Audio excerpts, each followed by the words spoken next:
The 6th of June, 1944. Allied infantry and armored divisions begin landing on the Normandy coast in France. This largest seaborne invasion in history marks a turning point in World War II and becomes the beginning of the end of the war in Europe. On the following month, in July 1944, the Soviet forces liberate Majdanek, the first major Nazi camp located in German-occupied Poland. Only after the liberation of the concentration camps, the full extent of Nazi horrors is finally exposed to the world. Because of the demands of forced labor and the lack of food, only a small percentage of concentration camp inmates survive. Compounded by months and years of mistreatment and torture, they resemble skeletons, and many of them are so weak that they can hardly move at all. One of the most infamous perpetrators of this criminal Nazi regime responsible for these atrocities is Heinrich Josten. Heinrich Josten was born on the 11th of December, 1893 in Normandy, then part of the German Empire, and was a locksmith by profession. After Hitler came to power in 1933, Germany became a dictatorship. The same year, Heinrich Josten joined the Nazi Party and the SS. The SS, Schutzstaffel, or protection squads, was originally established in April 1925 to protect Adolf Hitler and other Nazi leaders and speakers and provide security for political meetings. SS members were subject to strict military discipline and swore an oath of complete loyalty to Hitler and those appointed by him. In January 1929, Heinrich Himmler became the head of the SS, and the organization greatly expanded in size and strength. By the time Hitler came into power in 1933, Himmler had made the SS the dominant organization within the Reich. From the beginning of the Nazi regime, Hitler entrusted the SS first and foremost with the removal and eventual murder of political and so-called racial enemies of the regime. The SS became a virtual state within a state in Nazi Germany, and was staffed by men who perceived themselves as the racial elite of the Nazi future. From 1939, the SS assumed responsibility for solving the so-called Jewish question, which then culminated in 1941, when the leadership planned, coordinated, and directed the so-called final solution. This solution was the genocide of European Jews during World War II, also known as the Holocaust. SS officers were directly responsible for the management of concentration camps, where millions of Jews were murdered by poison gas. In one such camp, Flossenbürg, Heinrich Josten arrived in July 1939. Flossenbürg's original purpose was to exploit the forced labor of prisoners for the production of granite for Nazi construction projects. Until mid-1943, the quarry occupied the labor of about half the prisoner population. However, in 1943, the camp became a key supplier of Messerschmitt Bf-109 aircraft parts. After the outbreak of the Second World War, on the 1st of September 1939, Heinrich Josten briefly served in the Waffen-SS regiment. The Waffen-SS was the military branch of the SS. Although initially restricted to 4 divisions, the Waffen-SS eventually fielded more than 20 divisions.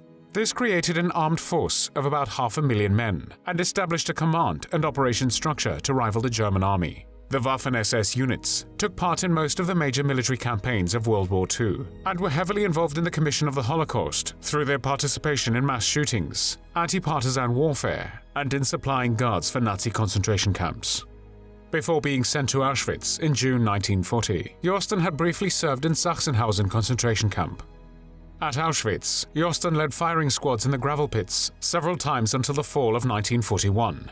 Initially, a firing squad executed prisoners near the camp at places where gravel had been extracted, the so-called gravel pits. From the fall of 1941 to the fall of 1943, the majority of executions were carried out at a walled-off yard of Block 11 in the main camp, in front of a specially built death wall. After the war, one prisoner remembered how during public executions by hanging, Josten would stand by the gallows, leaning against it carelessly and nonchalantly while watching the executions. At Auschwitz, Heinrich Josten became the head of the labor deployment office. He would often stand at the camp's gate, watching hungry and weak prisoners returning from work. He would yell at them, and any of those he didn't like, he would beat and kick. Josten was especially hostile towards the Poles. He would torment them, as well as beat and kick them without any reason. On one occasion, Heinrich Josten was seen beating a man working in the motorcycle workshop with a universal spanner so fiercely that Josten's own pince-nez glasses fell off his nose. While screaming, "You Polish pig," He beat the poor prisoner on his face and nose so brutally that the man's own fellow inmates were not able to recognize him. The reason given was that the kickstart gear broke off when Josten was riding his bike, and he accused the prisoner of sabotage. After this beating, the prisoner's face remained disfigured for the rest of his life. Josten's favorite form of punishment was flogging. The prisoners were flogged publicly over a special construction called the goat. SS men flogged the inmates with heavy sticks or bullwhips. While the prisoners were beaten, they had to count out the blows in German, and if they made a mistake, the counting and beating would begin again. When he finished, an inmate had to stand up and say thank you in German. Josten's blows were especially strong and painful, and he would flog the prisoners with a smile on his face. In 1944, Heinrich Josten was promoted to SS Obersturmführer, which was equivalent to first lieutenant. In mid-May the same year, the Hungarian authorities, in coordination with the German security police, began to systematically deport the Hungarian Jews. SS Colonel Adolf Eichmann was chief of the team of deportation experts that worked with the Hungarian authorities. Hungarian police carried out the roundups and forced the Jews onto deportation trains. In less than 2 months, from May 15th to July 9th, 1944, nearly 440,000 Jews were deported from Hungary in more than 145 trains. Most were deported to Auschwitz-Birkenau, where upon arrival, and after selection on a rail ramp, SS functionaries killed the majority of them in gas chambers. The process of selection and murder, in which Heinrich Josten as an SS officer took part, was carefully planned and organized. When a train stopped at the platform, veteran prisoners received the victims and gathered their belongings in several barracks in an area known as Kanada. The arrivals were lined up in 2 columns. The men and older boys were in one column, and the women and children of both sexes in the other, and SS physicians performed a selection. The criterion was the appearance of the prisoners, whose fate, for labor or for death, was determined at will. Josten also actively participated in taking prisoners, mostly those unfit for work, to the gas chambers. During these actions, especially when unloading transports and loading the men, women and children onto the trucks to be murdered, Josten was extremely brutal and was seen beating and kicking them. The SS men kept the people who were fated to die unaware of what awaited them. They were told that they were being sent to the camp, but that they first had to undergo disinfection and bathe. After the victims undressed, they were taken into a gas chamber, locked in, and killed with Zyklon B gas. After they were killed, Sonderkommando, groups of Jews forced to work in the crematoria, dragged the corpses out of the gas chambers. They cut off the woman's hair and removed all metal dental work and jewelry. Then they burned the corpses in pits, on pyres, or in the crematorium furnaces.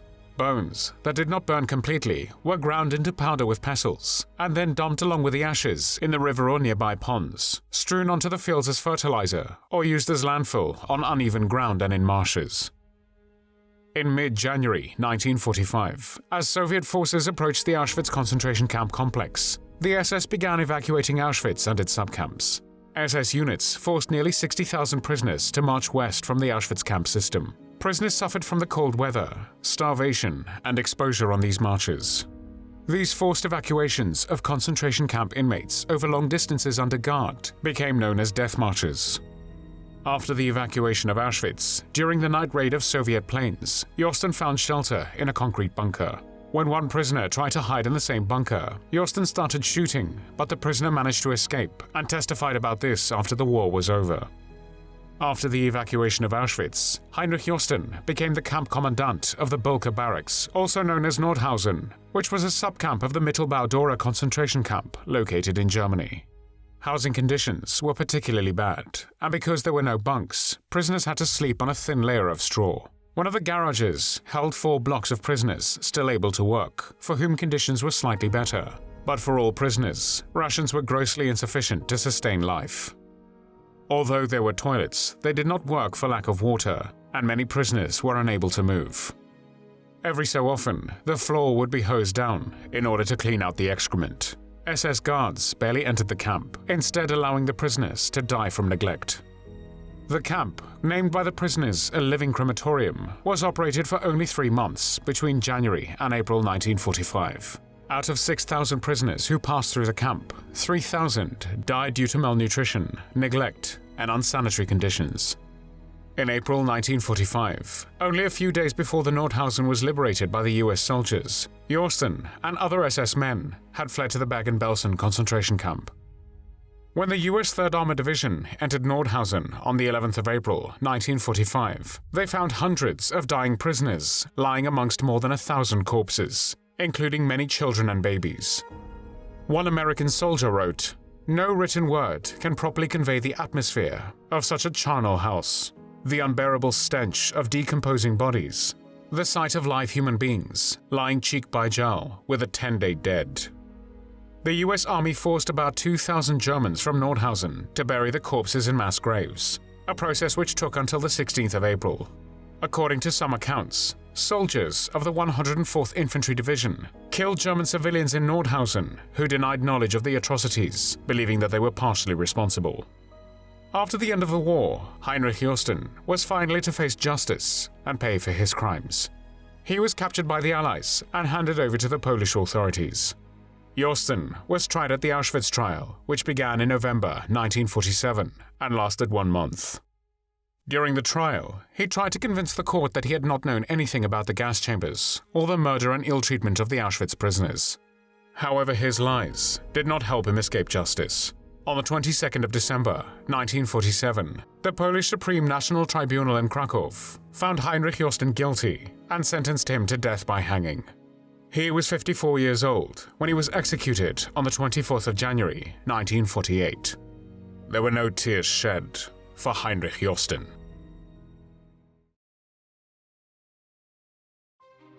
Thanks for watching the World History Channel. Please help us to create more videos by clicking on the donation link. Thank you, and see you next time on the channel.